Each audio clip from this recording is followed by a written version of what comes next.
अपना जीवन समर्पित कर दिया। आज मैं भगवान वाल्मीकि आश्रम नेहरू पार्क चाणक्यपुर दिल्ली का वहां मैं सेवादार हूं। आज तमाम संगठन वाल्मीकि समाज के इस आंदोलन को समर्थन देने के लिए आए हैं और मैं भी आपको अपना समर्थन देने के लिए आया हूं।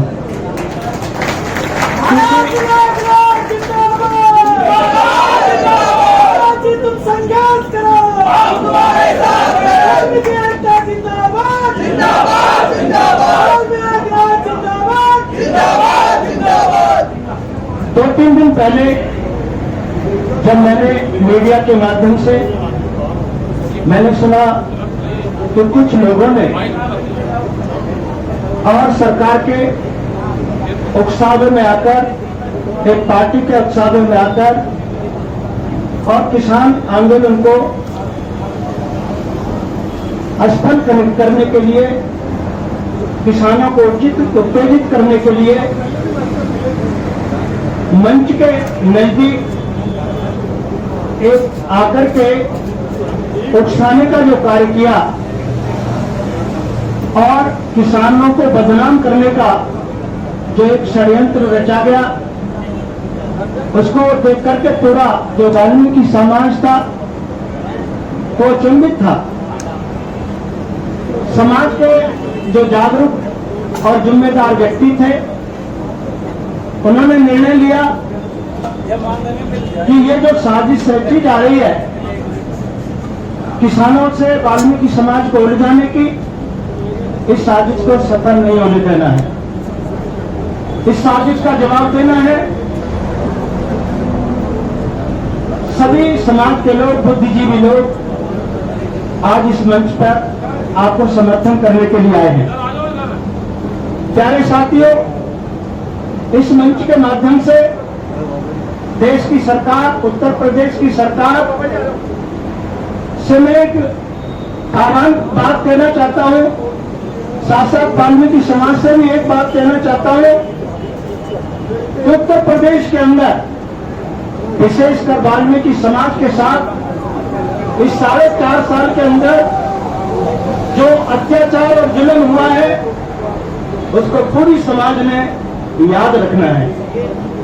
हाथरस कांड किसी से छुपा हुआ नहीं है, जिसमें एक बेटी के साथ एक विशेष जाति के लोगों ने उसके साथ रेप करके उसको मार दिया। उसकी FIR तक दर्ज नहीं हुई। उस बेटी को उस जिले में इलाज तक नहीं मिला। दिल्ली में लावारिस की तरह सफदरजंग हॉस्पिटल में उस बेटी को पटक दिया गया। उस बेटी ने जब अपने प्राण दे दिए, उसकी मृत्यु हो गई, तो एक दंगा नाच हुआ प्रशासन के द्वारा, उत्तर प्रदेश की सरकार के द्वारा, कि उस बेटी को रात के 2:30 बजे पेट्रोल और मिट्टी का तेल छिड़ककर उसकी दोबारा मृत्यु कर दी गई। उसको फूंक दिया गया, आपके हवाले कर दिया गया। क्या इस अत्याचार को वाल्मीकि समाज भूलना चाहेगा? मैं समझता हूं न भूलना चाहिए और समाज के बुद्धिजीवियों को भूलने देना भी नहीं चाहिए। उस बात को याद रखना है। किस तरह से एक अत्याचार हुआ, देश में एक नंगा नाच हुआ, हम सभी ने देखा। वाल्मीकि समाज आज उस बात को भूला नहीं है। 4.5 साल में जो अत्याचार हुआ है, उस अत्याचार का बदला वाल्मीकि समाज को लेना होगा और वो बदले के लिए कोई लाठी डंडे नहीं चलाने। बाबा साहब ने हथियार दिया है वोट का। उस वोट के हथियार का आपने प्रयोग करना है और उनको उनकी औकात बतानी है कि तुम न तो उत्तर प्रदेश में राज करने के योग्य हो, न तुम इस देश में राज करने के योग्य हो, क्योंकि तुम्हारी नीति देश को चलाने की नहीं है। तुम्हारी नीति देश को विकसित और विकासशील बनाने की नहीं है। तुम्हारी जो नीति है वो देश के खजाने को लूटने की है।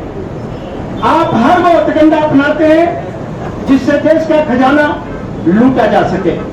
हम सभी देख रहे हैं आज ये किसानों के जो काले कानून जो पास हुए हैं संसद में, इसमें क्या है? इसमें केवल और केवल लूट के अलावा और क्या है कि वो अपने कुछ उद्योगपतियों को, देश के किसानों को लूट करके उनकी तिजोरी भरने का काम सरकार करना चाहती है। किसान इसका विरोध करते हैं क्योंकि उन उद्योगपतियों के हाथ में अगर व्यवस्था किसानों की पहुंच गई तो किसान भूमिहीन हो जाएगा। किसानों की जो जमीन है वो धनवान लोगों के हाथ में चली जाएगी। किसान का जो अनाज है वो व्यापारियों की थैली में बिकेगा। जो आज हम 20 और 25 रुपए किलो आटा खरीदते हैं, वही आटा हमें 50 रुपए किलो खरीदना पड़ेगा। आप देखते हो एक लाला रामदेव जी हैं, एक व्यापारी, वो पतंजलि की मोहर लगाते हैं। गेहूं आप उगाते हो, जो कट्टा 250 रुपए में 10 किलो का मिलता है, वो पतंजलि की मोहर लगते के साथ 350, 400, 500 का हो जाता है। क्या इस बात को जानते नहीं है लोग? आज बच्चा बच्चा उस चीज को समझ रहा है। सरकार ये नहीं चाहती कि ये काले कानून वापस हों, क्योंकि सरकार डायरेक्ट लूटना नहीं चाहती, अपने व्यापारी मित्रों के द्वारा खजाने को लूटना चाहती है और अपने आप को पाक साफ बनाए रखना चाहती है। इस षड्यंत्र को देश की जनता ने समझना है। अगर आज किसान हार गया तो देश हार जाएगा, अगर किसान हार गया तो देश की जनता हार जाएगी, जनता भूख से मर जाएगी। आज मैं देख रहा हूं मेरे पास तमाम लोगों के फोन आते हैं। पहले नोटबंदी हुई, नोटबंदी ने देश की अर्थव्यवस्था को तबाह कर दिया। जीएसटी इतनी लागू कर दी, उसमें लोग तबाह हो गए, व्यापार तबाह हो गए। आज देश में गरीबी, भुखमरी और लाचारी उस हद तक पहुंच गई है कि हम अपने बच्चे को जो 5 रुपए का पार्ले-जी बिस्कुट आता है, वो अपने बच्चे को 5 रुपए हम नहीं दे सकते। आज हमारी जेब में 5 रुपए भी नहीं है।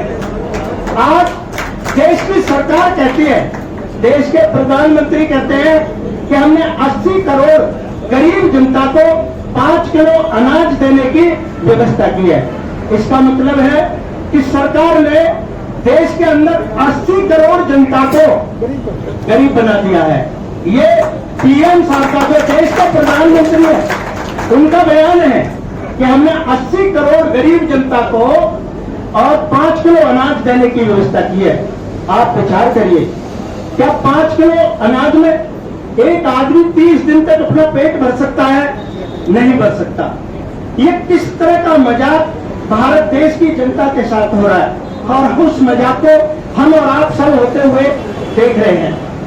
हर जगह पर नौजवान बेरोजगारी से तड़प रहा है, कहीं वो भूख से तड़प रहा है, कहीं वो फांसी पर लटक रहा है।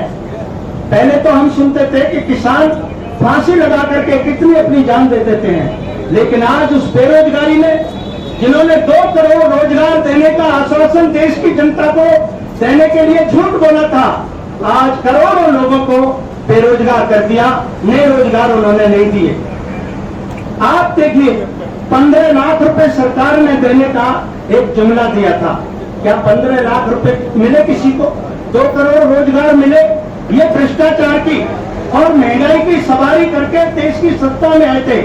आज महंगाई जो 80 रुपए किलो तेल सरसों का बिकता था, क्योंकि गरीब आदमी घी नहीं खा सकता, दूध नहीं पी सकता, वो अपने लिए प्रोटीन जरासी तेल के रूप में वो सब्जी में प्रयोग करता था, जिसे तेल सरसों का कहते हैं। आज वो तेल इन्होंने 200 रुपए किलो बेच दिया। हम और आपसे देख रहे हैं, जो पेट्रोल 60 और 70 रुपए किलो थी, वो 105, 110 रुपए लीटर बिक रही है। जो डीजल 60 रुपए 70 रुपए लीटर था, आज वो डीजल आप देख रहे हैं 100 रुपए लीटर बिक रहा है। किसान, जिसको सबसे ज्यादा डीजल की आवश्यकता होती है, अब वो किस तरह से वो डीजल के द्वारा अपनी फसल को हरी भरी करेगा? पानी लगा करके 2 रुपए किलो टमाटर बिक रहे हैं।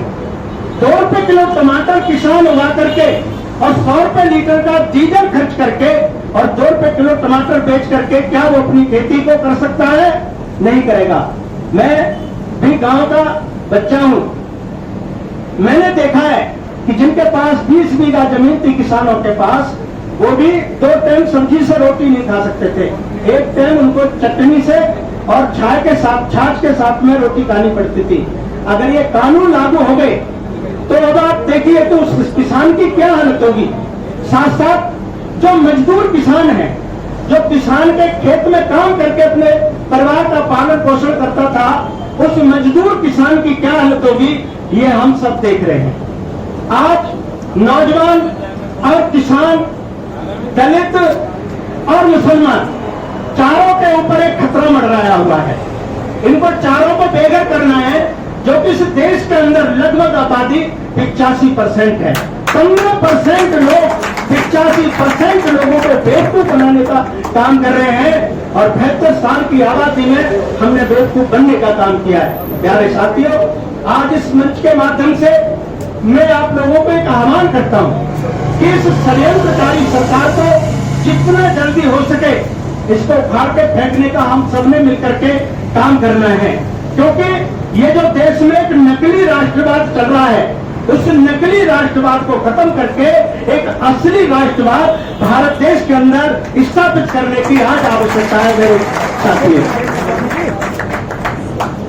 श्री टिकैत साहब, मैं आपको पूर्ण रूप से अपना समर्थन देता हूं। पूरी वाल्मीकि समाज से साथ ही साथ आह्वान करता हूं कि इनका जो षड्यंत्रकारी गेम है, क्योंकि आज तक इन्होंने हमें असली हिंदू बनाकर के मुसलमानों से लड़ाने का काम किया है, असली हिंदू बनाकर के मुसलमानों से लड़ाने का काम किया है। अब ये दूसरा षड्यंत्र इन्होंने शुरू कर दिया है कि अब किसानों से लड़ाने का हमारे साथ षड्यंत्र किया जा रहा है। हमने न मुसलमानों से लड़ने का काम करना है, मैं वाल्मीकि समाज से अपील कर रहा हूं खास करके, हमने न मुसलमानों से लड़ना है, न हमने किसानों से लड़ना है। हम देश को बनाने वाले लोग हैं, हम राष्ट्र को बनाने वाले लोग हैं, हम देश की सेवा करने वाले लोग हैं, और सेवा करने वाले लोग जिम्मेदार लोग होते हैं, वो राष्ट्र विरोधी गतिविधियों में शामिल नहीं होते। आज देश में सच्ची राष्ट्रभक्ति की आवश्यकता है, जो आज इन किसानों में देखने के लिए मिल रही है, जिन्होंने लाखों की संख्या में ट्रैक्टर और करोड़ों की संख्या में जनता को लेकर के तिरंगे का पूरे दिल्ली के अंदर एक तिरंगा यात्रा का आह्वान किया था, उसको भी इन्होंने षड्यंत्र करके असफल करने का षड्यंत्र रचा, जिनमें इन्हीं के लोग उस षड्यंत्र में शामिल थे, लेकिन उस षड्यंत्र के द्वारा बदनाम करने का किसको काम किया, किसानों को काम किया। हमने इस षड्यंत्र से बचने के लिए भी काम करना है।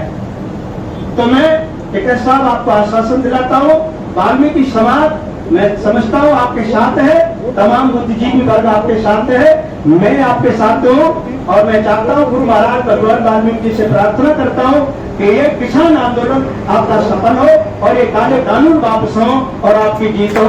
जय वाल्मीकि, जय भारत। धन्यवाद। धन्यवाद महाराज जी, बहुत बहुत आपके आशीर्वचन से हम आपके सानिध्य से कृतज्ञ। मैं